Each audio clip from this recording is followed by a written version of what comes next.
पहले बैटरी को glucose monitor में डालें।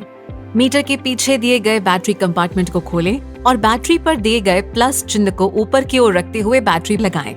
अब M बटन को 3 सेकंड तक दबाकर ग्लूकोज मॉनिटर के सेटिंग मोड को स्टार्ट करें। स्टार्ट होने पर स्क्रीन पर सेट दिखाई देगा और महीने का अंक ब्लिंक करेगा। स्क्रॉल करके सही महीना चुनने के लिए C बटन दबाएं। सही महीना सेट करने और तारीख की सेटिंग पर जाने के लिए M बटन दबाएं। तारीख, समय और साल सेट करने के लिए यही प्रक्रिया दोहराएं।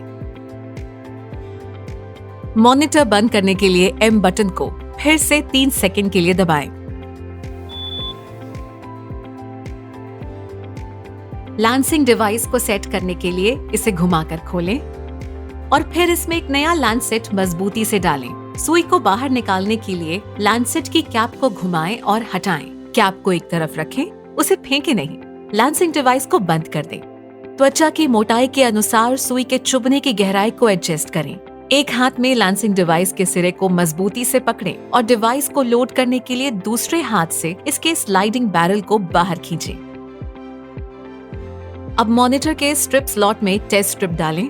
स्ट्रिप पर बना सफेद एरो ऊपर की तरफ और मॉनिटर की ओर होना चाहिए।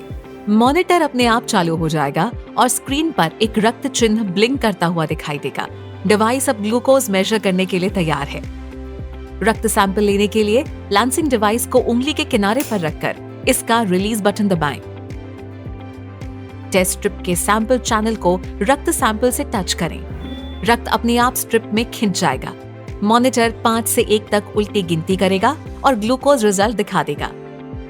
टेस्ट पूरा होने के बाद इस्तेमाल की गई लैंसेट को लैंसिंग डिवाइस से निकाल लें। इसकी सुई को लैंसेट कैप में घुसा दें ताकि किसी को नुकसान न पहुंचे और फिर इस्तेमाल की गई टेस्ट स्ट्रिप और लैंसेट को फेंक दें। अगर स्क्रीन पर ER1 दिखाई देता है तो इसका मतलब है कि टेस्ट स्ट्रिप या तो इस्तेमाल हो चुकी है या खराब है।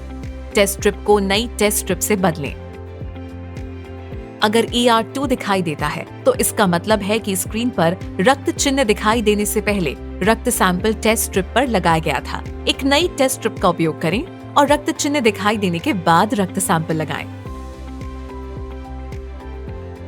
अगर स्क्रीन पर ER3 संदेश दिखाई देता है तो इसका मतलब है कि ग्लूकोमीटर का तापमान बहुत ज्यादा गर्म या बहुत ठंडा है। सही से टेस्ट करने के लिए ग्लूकोमीटर का तापमान 10 डिग्री सेल्सियस से 30 डिग्री सेल्सियस के बीच होना चाहिए। मॉनिटर का तापमान 20 मिनट तक स्थिर होने दें और फिर उसका उपयोग करें। यदि ER4 दिखाई देता है तो इसका मतलब है कि टेस्ट से पहले रक्त का सैंपल पर्याप्त नहीं भरा गया था। एक नई टेस्ट स्ट्रिप के साथ टेस्ट दोहराएं और रक्त का सैंपल ठीक से भरने दें।